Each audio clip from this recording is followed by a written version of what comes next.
named for its pitch-black mouth. This mamba is equally at home in trees and on the ground.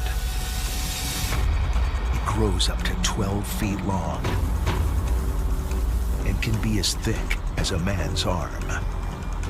It's one of the fastest venomous snakes in the world.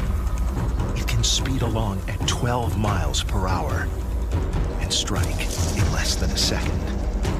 When it strikes, it pumps both neurotoxic and hemotoxic venom into its prey. The neurotoxic venom causes nearly instant death, and the hemotoxic venom begins the digestive process before the victim is even dead.